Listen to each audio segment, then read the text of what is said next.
Hello, class. Today we're going to talk about Period 1 Pre-Colonial Society and Indians.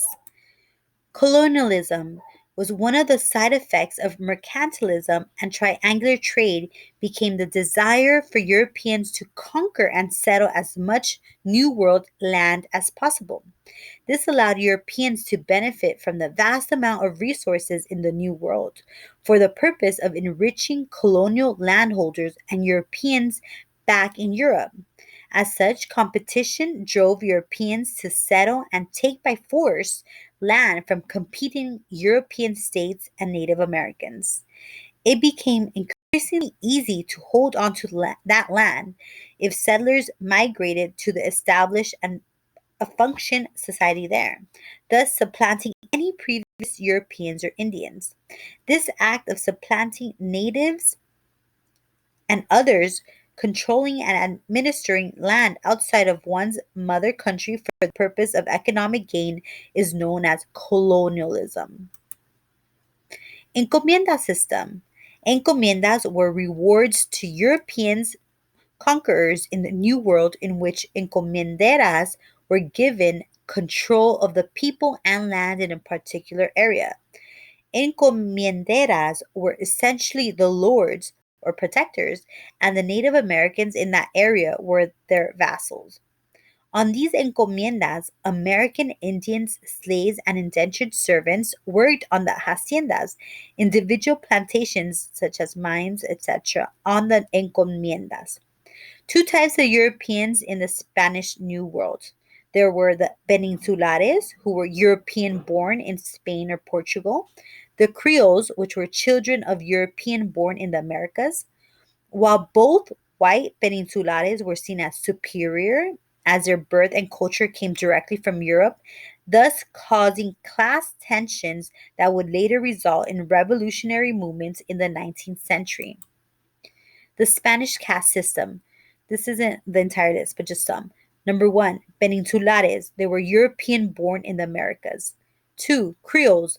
Europeans born in the Americas. Three, Mestizos. European and American Indian mix. Four, Mulattos. European and African mix. Five, Zambos. American Indian and African mix. In North America, with Spanish and Portuguese settling and claiming most of the territories south of the modern day United States, the British, French, and Dutch quickly sought to claim the remaining territories in North America. As the British settled the East Coast, as well as the Dutch and Swedes on a much smaller scale, the French settled the St. Lawrence River and Great Lakes regions.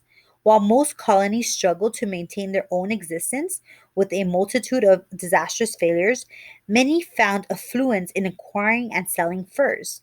Additionally, the colonists engaged frequently with Native Americans for the purpose of conflict, more commonly to trade. Native American society. One of the most lucrative endeavors Indians could pursue was the fur trade with Europeans, in which they received many manufactured goods such as guns. Eager to purchase European weapons for use against one another, the various confederacies of the Northeast, including the Iroquois, openly fought over territory and grew large trade empires.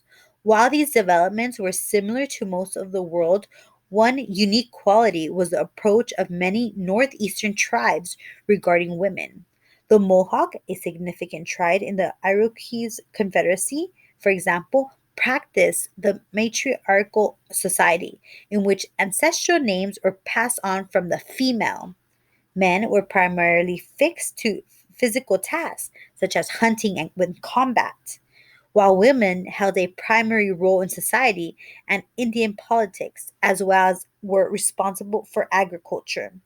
Lastly, most Indian tribes in modern day United States did not recognize private property in operating on a common land philosophy, moving where they needed for resources.